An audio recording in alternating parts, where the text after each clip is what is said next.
Estou aqui no Rio de Janeiro, mais exatamente no Teatro Glaucio Gil, onde estreou recentemente um espetáculo chamado E Vocês, Quem São? Um espetáculo que propõe uma reflexão muito pertinente, que a gente poderia não estar falando sobre esse tema, mas infelizmente é muito necessário, gente, porque a gente está falando de igualdade racial e é um problema que no nosso país é latente, né? No mundo, mas sobretudo no nosso país. E o porta-voz aqui nesse espetáculo é esse camarada que está do meu lado, que é o Samuel de Assis. Muito feliz de estar aqui conversando com você. A ideia desse espetáculo partiu de você, não é, Samuel? Ou eu estou errado? Mais ou menos, assim. Eu tinha uma ideia de um outro espetáculo que eu ia fazer.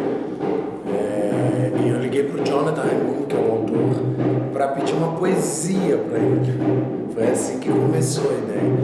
E aí ele falou, não, eu falei, desenvolve aquela poesia que você já tem pra gente montar um espetáculo em cima daquela poesia. E ele falou, não, eu quero falar sobre outra coisa. Aí eu falei, não vai dar tempo de fazer agora. Ele falou, não, eu quero falar sobre outra coisa, te digo já. Ele desligou o telefone e em 3 horas e 20 minutos ele me mandou esse texto, assim, era um vômito, assim, ele me mandou sei lá, um vômito de palavras ali. E aí eu peguei todo aquele texto, me emocionei muito quando li a primeira vez e fiz um trabalho de dramaturgismo em cima do texto dele. E aí ele me ligou e falou, e aí, o que você achou? Eu falei, eu acho que você é um sacana, né? Porque agora eu vou ser obrigado. Você ficou impactado, né? Você viu, agora o que eu vou? Se vou dizer que não vou montar isso, um texto desse, claro que eu vou. E aí decidi fazer o espetáculo. Quando ele me mandou um texto, eu falei, vamos aí. E aí fiz o trabalho de dramaturgismo, pensei as músicas que seriam textos, né? E montei o espetáculo.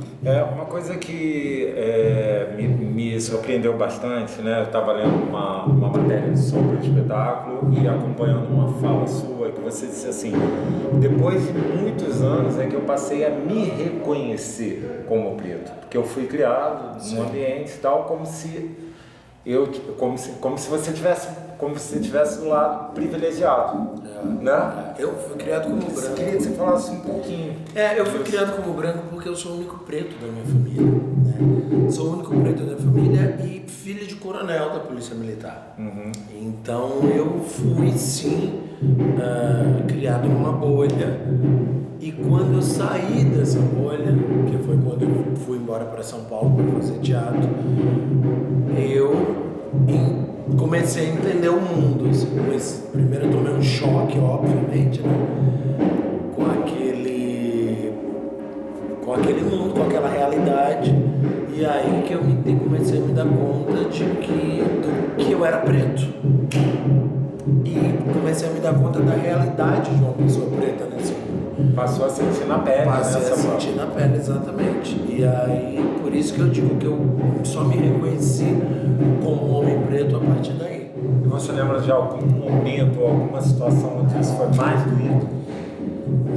Milhões de vezes. Eram pequenas em tamanho mesmo e não em intensidade. Pequenas coisas diárias que eu ia fazendo, sabe?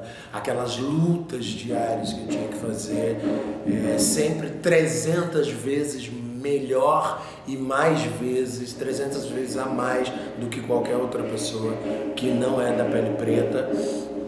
Então isso foi começando a bagunçar minha cabeça até que eu me entendi, sabe? E me aceitei. Porque é um processo de aceitação, isso, principalmente quando você descobre é ótimo, né? Quando você se vê nessa situação já adulto, né? Porque quando você cresce com isso, no seu período, você não tem um período de adaptação. É verdade. A sua vida é aquilo. Sim. Eu precisaei ter um período de adaptação, porque minha vida não era isso e passou a ser. Você não saí da minha bolha, exatamente. Eu não prestava atenção, eu não sabia o que era racismo. Sabe? Porque eu não era o Samuel, eu era o filho do coronel. Caramba, muito louco. Em Aracaju. Então, eu tinha esse privilégio com milhões de aspas, né, em cima. E aí quando eu deixei de ser o filho do coronel, quando eu cheguei numa cidade como São Paulo, sozinho, como um homem preto, fazendo teatro e nordestino, aí o mundo caiu na minha cabeça, assim. A gente não está com muito tempo para falar. Samuel daqui a pouco está entrando no palco. É tanta coisa que eu queria falar. Eu pudesse segurar esse camarada aqui o dia inteiro, gente, para falar. Além do mais, eu admiro bastante seu trabalho também. Mas eu queria lembrar, porque assim, você está vivendo um turbilhão agora na sua carreira, que é uma delícia para quem, como eu, gosta do seu trabalho. É muito bom ver um artista como você brilhando e com o sucesso que está fazendo. Mas você já está na estrada há bastante tempo, né, Samuel? É bom deixar isso claro, porque às vezes a pessoa diz, é um jovem ator.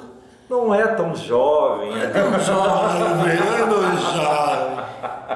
Mas já tem uma estrada, né? Eu comecei em 2000, né? São 23 anos de estrada, 23 anos de profissão. E eu acho que inclusive essa trilogia preta que eu penso em realizar é uma comemoração desses 20 anos de carreira, assim. Ah, bacana. Que é o Poesia e Melodia, que é um espetáculo de poetas pretos contemporâneos com músicas do Melodia, que é um corpo preto falando de amor. Mas esse espetáculo, você está falando o quê? Esse espetáculo eu só fiz online, eu vou fazer ele presencial. Opa! Ai. Ano que vem eu faço presencial. Mas é isso, é um corpo preto falando de amor, no Poesia e Melodia, um corpo preto indagando as pessoas brancas. E você vai cantar nesse Poesia e Melodia? Sim, música. Olha, que delícia, meu Deus. E Vocês Quem São, que é o corpo preto indagando as pessoas brancas, e a terceira parte da trilogia, que é só ano que vem. Oh, meu Deus do céu, e eu espero que o Rio de Janeiro mereça, gente, assistir, porque por um acaso, eu vou até confessar minha ignorância, gente, eu não sabia que Samuel já estava aqui no Rio de Janeiro.